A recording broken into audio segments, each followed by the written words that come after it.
Syaitanirrajim. Bismillahirrahmanirrahim.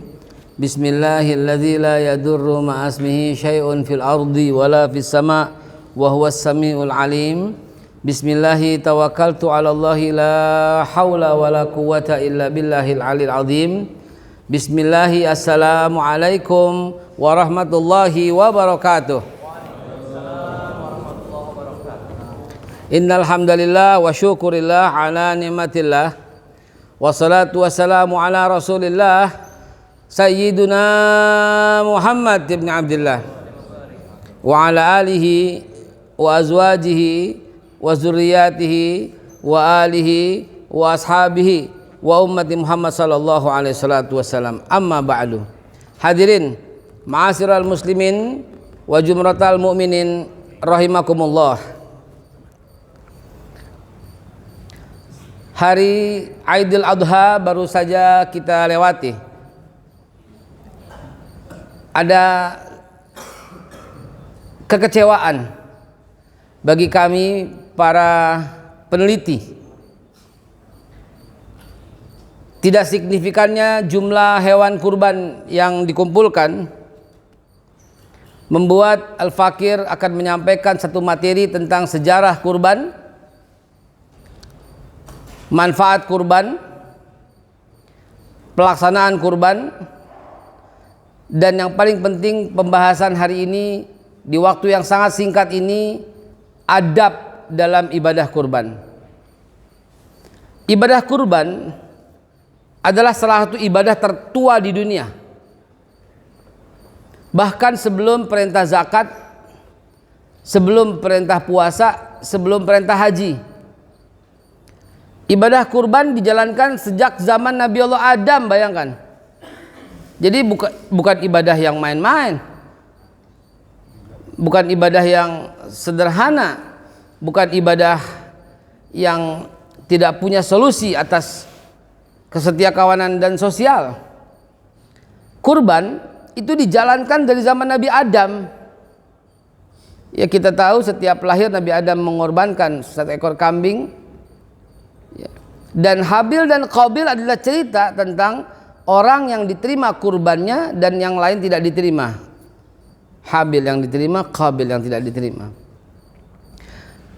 Inilah sejarah kurban. Zaman Nabi Allah Musa alaihissalam juga kurbannya, syariatnya sedikit berbeda. Separuh daripada hewan kurban Nabi Allah Musa dilepas ke hutan, dan separuh daripada hewan Nabi Allah Musa disembelih untuk Bani Israel. Begitu juga zaman Nabi Allah Ibrahim alaihissalatu wassalam, yang menjadi olok-olok sebuah komika yang namanya Coki Pardede. Ini mudah-mudahan viral, ini diviralkan ini. Ya, Ari ya. Coki Pardede dan kawan-kawan yang senantiasa selalu mengolok-olok ajaran kami. Kami ingatkan ini untuk beberapa kalinya, saudara, terus mengolok-olok ajaran kami, terus menghina, terus menjadikan joke dan bahan-bahan guyonan. Sampai kapan ini Pak TNI, Polri atau Majelis Ulama memperingatkan komika itu loh? Gak ada kapoknya gitu loh. Umat Islam yang mayoritas di negara ini disuruh bersabar terus oleh orang-orang seperti mereka ini loh. Kita lagi berusaha untuk menjaga persatuan dan kesatuan. Saya di mana-mana hentikan kata-kata cebong, kampret, kadrun, hentikan kata-kata nuduh, kafar, kafir, zolam, zolim, togat, togut, bid'ah, hentikan semua. Mari kita kembali kepada ajaran Islam yang sebaik-baik, seinti-intinya, sedalam-dalamnya, yaitu inna ja'alnakum, Allah yang menjadikan bersuku-suku, berbangsa-bangsa untuk persatuan gitu, untuk ta'aruf. Ini ajaran Islam yang sebenarnya. Jadi perbedaan itu memang Allah yang grand desainnya, tapi bukan untuk saling mencelah, bukan saling menghina. Wa ja'alnakum syu'uban wa qabailan. Allah yang menciptakan bersuku-suku, berbangsa-bangsa, itu Allah yang ciptakan itu semua, bukan untuk dihina. Ini kalian perusak persatuan dan kesatuan. Sekali lagi saya ingatkan ini di tiap mimbar nih, Coki dan kawan-kawannya. Masa dibilang prank itu? Di TikToknya diketawa rame-rame dengan suara yang menggelegar tawanya ngejek umat Islam terus. Ini saya ingatkan sekali lagi nih, jangan jadikan bahan candaan yang demikian itu loh. Mudah-mudahan majelis ulama, TNI, Polri memberikan peringatan gitu loh kepada orang-orang yang senantiasa menebar kebencian, menebar ejek-ejek. Agama tuh nggak boleh menjadi ejek-ejek gitu loh. Haram hukumnya kita mencela orang, Tuhannya orang lain, simbol agama orang lain, haram dalam Islam. Nggak boleh demikian. Ini terus diolok-olok. Ajaran apa yang kalian pegang sebenarnya? Agama apa sebenarnya kalian? Yang kalian hina itu Nabi Ibrahim loh. Nabi Ibrahim itu bapak daripada semua orang-orang yang menghormatinya, termasuk orang-orang Kristen, termasuk orang-orang Yahudi bahkan, termasuk orang-orang Hindu Buddha bahkan, dengan sebutan yang bermacam-macam, Ibrahim, Abraham, Avram, Brahman dan sebagainya. Kalian hina terus gitu loh. Ini bapak semua manusia loh. Ya, penghulu para nabi loh. Ya.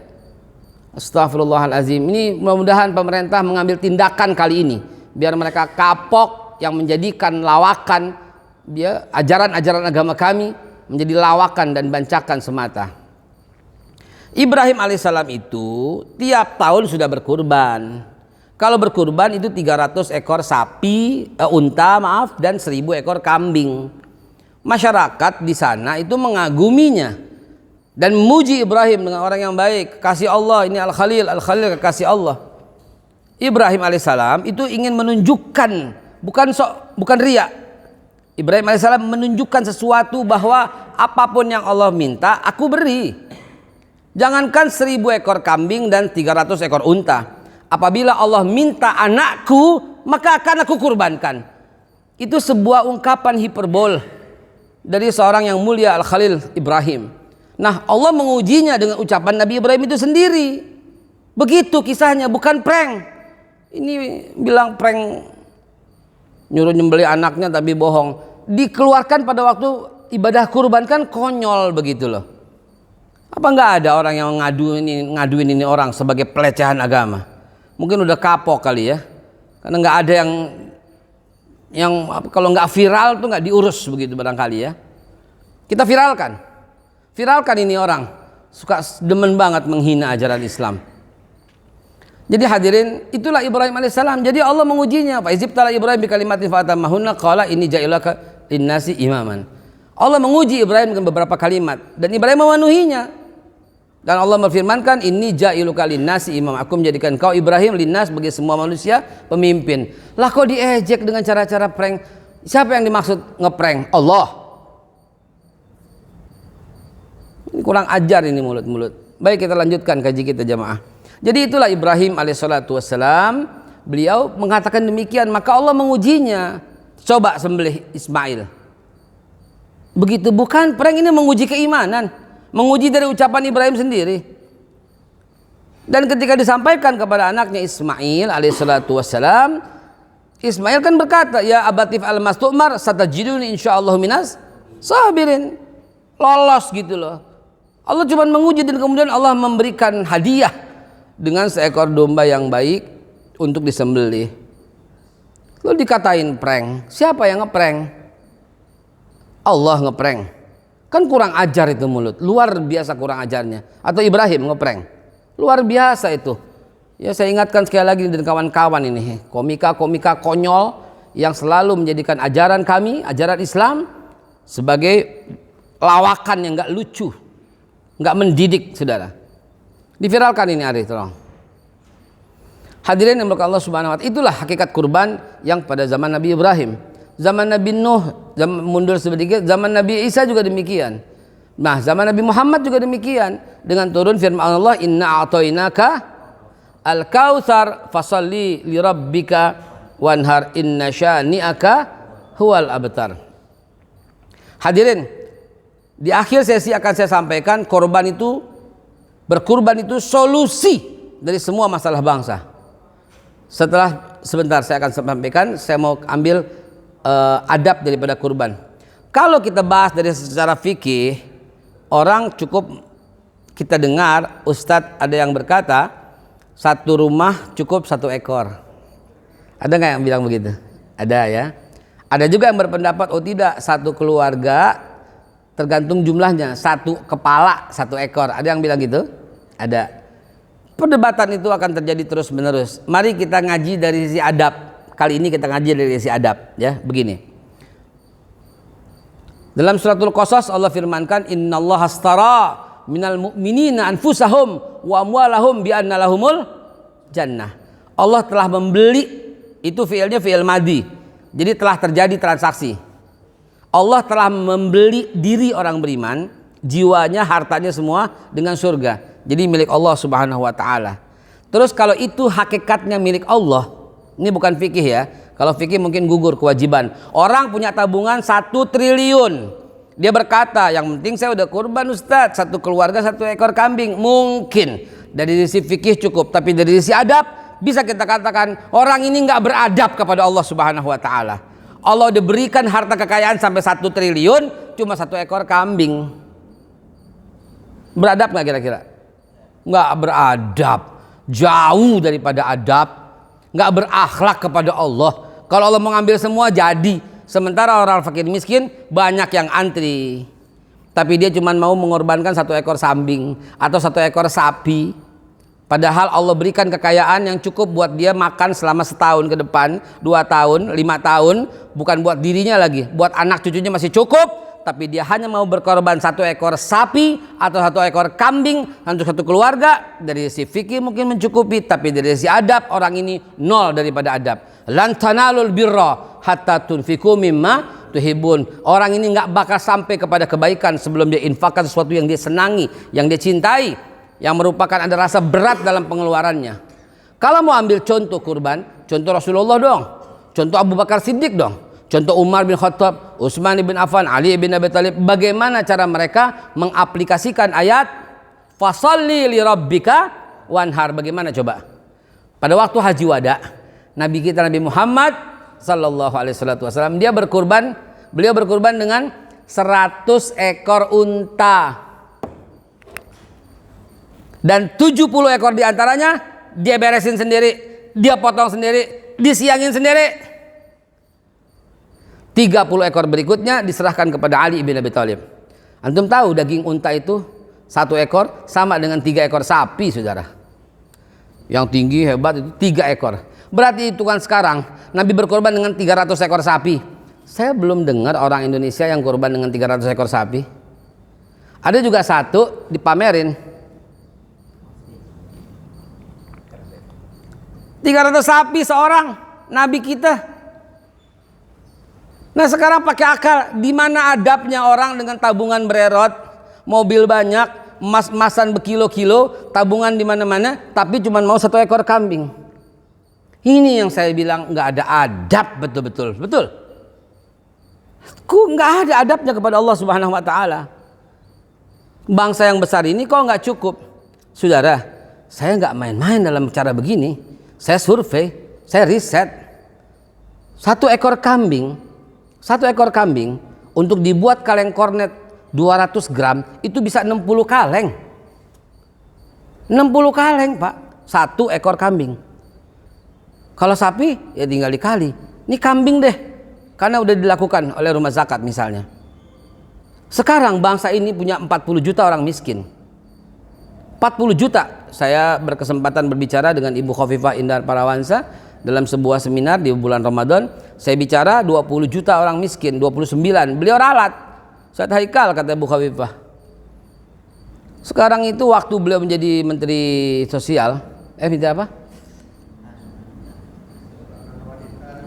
Sebelumnya Khofifah. Yang kemiskinan itu loh. Itu beliau bilang 39 yang miskin. Jadi 40 juta lah kurang lebih. Yang kita nggak habis pikir, kan 270 juta orang Islam, orang di Indonesia. Maaf kalau sudah bicara kemiskinan nggak boleh ngomong Islam, Kristen, Hindu, Buddha, Protestan, Konghucu, nggak boleh. Semua mesti kita bantu. Ini hadis Rasulullah SAW. Siapa yang kenyang, tetangganya lapar, dia nggak beriman. Jadi kalau udah berbagi, nggak pakai lihat agama, suku, ras, kelompok dan golongan. Kalau lihat orang kelaparan, jangankan orang, anjing kelaparan aja kalau ente diamin dosa besar ente. Betul apa tidak? Jadi kalau udah bicara berbagi, nggak ada lagi cerita agama di mari. Kristen kayak Hindu kayak Buddha kayak Protestan, Konghucu, nggak beragama kayak tetap kita bagi daripada dia mati kelaparan. Haram hukumnya. Kalau umpamanya kita diamkan makhluk Allah kelaparan, haram hukumnya. Jangankan manusia, sekali lagi, hewan aja kita diamin, haram. Seorang sahabat Nabi, wanita, dia mengurung kucingnya karena mencuri, dan kemudian kucing itu mati kelaparan, dan dia di akhir hayatnya menjadi kafir, sul khotimah, dan mati. Kata Rasulullah, dia dalam neraka jahanam gara-gara dia membunuh seekor kucing, menyiksa dan membunuh seekor kucing. Seorang pelacur di zaman Bani Israel dimasukkan ke dalam surga. Kenapa? Karena dia turun ke dalam sumur untuk membuka sepatunya dan mengambil air untuk memberikan minum anjing yang mau meninggal, anjing yang mau mati, dan dia mendapatkan hidayah dan menjadi seorang yang muslimah yang baik. Jadi seperti itu. Jadi masa iya 270 juta orang Indonesia, 40 jutanya miskin, di bawah garis kemiskinan. Artinya ada berapa? Ada 230 juta orang yang tidak miskin. Masa nggak bisa bantu saudaranya yang jumlahnya 40 juta? Itu loh yang saya maksud. Nggak mencapai targetnya di situ, saudara. Bayangkan, oke lah, dari 230 juta, 30 jutanya ini pelit banget. Pelit, nggak mau keluar duit sama sekali. Pelit, ini nauzubillah min zalik. Masih ada berapa orang? 200 juta. Kita potong lagi ya. Dari 200 juta, 100 jutanya nggak pernah ngaji, nggak pernah dengar pengajian, nggak pernah sholat, nggak pernah jumatan, nggak pernah dengar ceramah, nggak pernah dengar ustadz, nggak pernah dengar apapun. 100 juta orang misalnya. Masih ada 100 juta kan? Kalau setiap orang ini menyadari ayat tadi, menyadari firman tadi, menyadari hakikat kurban, mencontoh Rasulullah dengan contoh yang paling minimal, satu orang cuma 1 ekor kambing, dan ada pengusaha yang baik, dia membuat kaleng kornet, 100 juta orang, berarti 100 juta ekor kambing. Satu kambing bisa 200 gram, 60 kaleng. Berarti berapa kaleng kornet yang bisa dibuat setiap tahun? 6 miliar kaleng kornet. 6 miliar kaleng kornet dibagi untuk 40 juta orang. Berapa tahun dia gak usah kerja, gak usah ngapa-ngapain? Apalagi kaleng kornetnya berlaku selama 2 tahun atau 3 tahun. Belum habis itu dimakan, udah datang lagi kaleng kornet yang berikut. Udah datang lagi, belum habis, udah datang lagi. Apa enggak makmur? Apa ada gizi buruk kalau begini? Apa ada anak-anak yang kurang gizi kalau begini? Apa ada anak-anak dengan tingginya tingkat stunting di Indonesia kayak begini? Apa ya Rob? Apa pemerintah nggak punya pemikiran untuk ke sana? Gimana Saudi Arabia sudah memkornetkan kaleng-kaleng ke korban-korban itu? Bagaimana Malaysia udah mulai seperti itu? Bagaimana kita masih sibuk dengan IKN yang mengeluarkan dana sampai 500 triliun? 488 triliun, ini padahal cuma 10 miliar saja. Wahai pengusaha di Aceh, buat 1 pengalengan kornet. Wahai pengusaha di Medan, buat 1. Di Palembang buat 1, di Jambi buat 1, di Padang buat 1, di Bengkulu buat 1, ya, di Lampung buat 1, selesai 1 Sumatera. Wahai yang di Balikpapan bikin 1, di Banjarmasin bikin 1, di Samarinda bikin 1, selesai Kalimantan. Di Palu bikin 1, Palangkaraya bikin 1, Makassar bikin 1, Manado bikin 1, selesai Sulawesi. Begitu dong saudara. Dan ini membuka peluang yang luar biasa. Peluang kaleng, peluang kulit, peluang impor, peluang ekspor, berbagai macam peluang. Kenapa nggak kepikiran ke situ? Jawa bikin 1, Bandung bikin 1, Semarang, Solo, Surabaya bikin 1, Malang, Kediri, Jember, Jawa Timur bikin 1, selesai Pulau Jawa kemiskinan. Ini loh yang penting. Nggak jauh-jauh saudara, saya keluar dari Mall Sumarekon, habis ketemu orang, putar balik di Kolong Bekasi Barat. Di situ ada tukang nasi uduk, empal, ayam goreng, tempe, tahu. Saya putar malam-malam setelah Isya, lapar sama supir saya Pak Udin. Din berhenti Din, gue lapar Din, saya bilang. Makanlah kami di situ. Tidak lama kemudian ada seorang pemulung dengan gerobaknya di malam hari, dia keluar. Dia gendong anaknya itu dalam pemulung itu dengan barang-barang sampah plastik itu. Ternyata di dalamnya ada anaknya. Digendong keluar, anaknya wanita berumur kurang lebih 5 atau 6 tahun. Kemudian dia makan di pojok dan dia pesan 2 piring nasi uduk dengan 1 potong daging.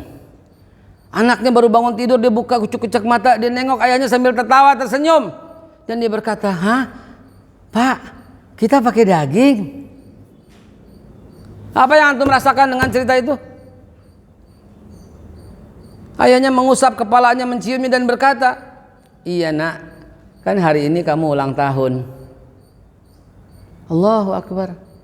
Masih ada orang di Bekasi Barat yang mau makan daging harus tunggu ulang tahunnya. Dan ada orang kaya dengan tabungan miliaran, dia hanya mau berkurban 1 ekor kambing. Di mana adabnya ini orang? Gitu loh maksud saya. Kalau dari si fikih mungkin memenuhi, tapi dari si adab benar-benar nggak beradab. Benar-benar orang-orang seperti ini nggak beradab. Bumi ini masih banyak orang miskin. Keluarkan itu. Idenya itu dijalankan sampai nggak ketemu lagi orang miskin di Indonesia.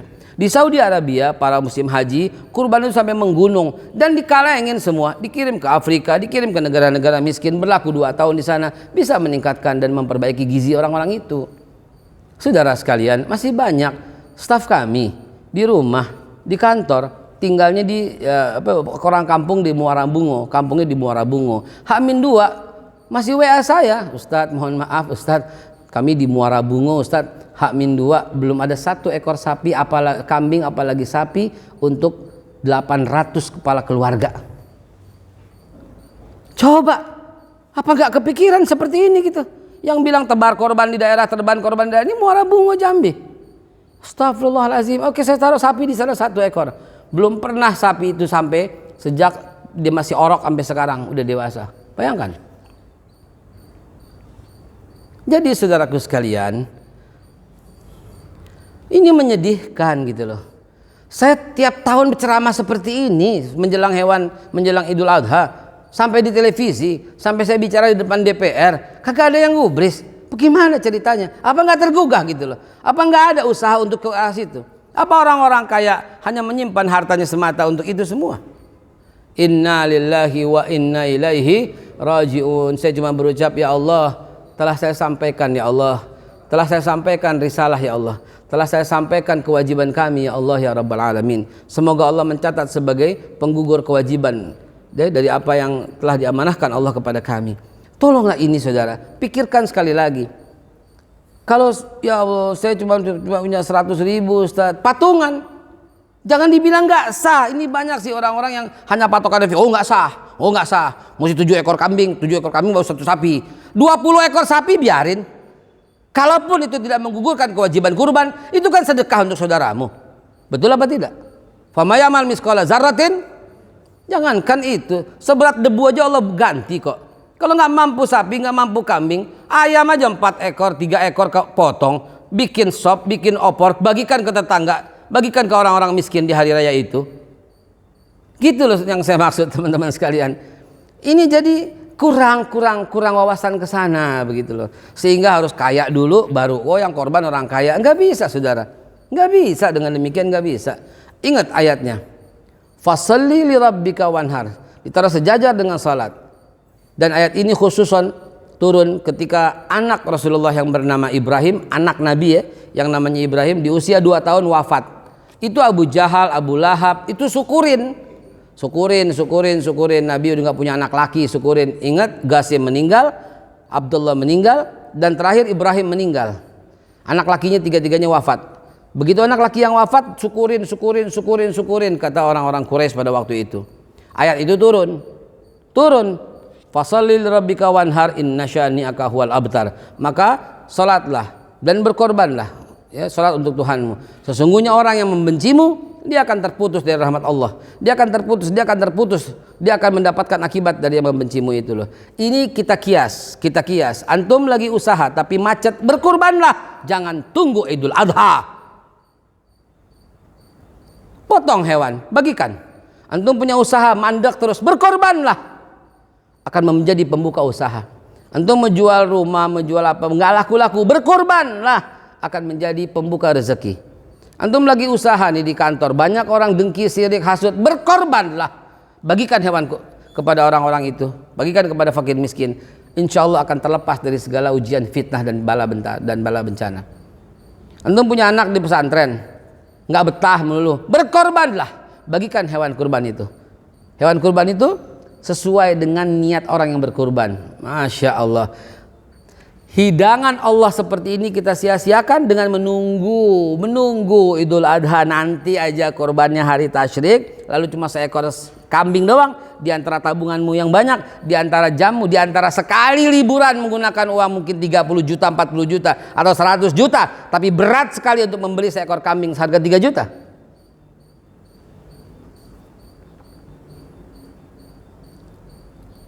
Lakuan mana? Handphone atau kambing?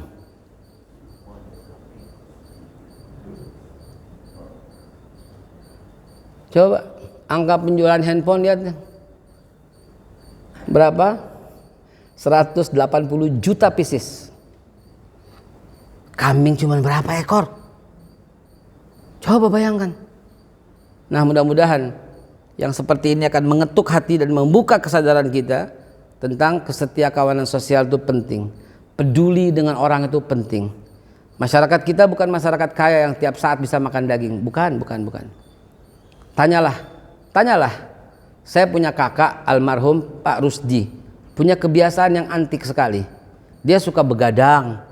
Akhirnya begadangnya itu berkelanjutan sampai dia nggak bisa tidur setiap malam. Dia borong nasi padang, nasi warteg, dia borong sampai 100 bungkus, 200 bungkus, dipenuhin mobil kijangnya, dia keliling di kolong jembatan Bepas, dikeliling ke kolong jembatan, dikasih orang dengan tangannya. Itu kebiasaan almarhum kakak saya tuh ya, belum lama meninggal dunia. Shallallahu alaihi Muhammad.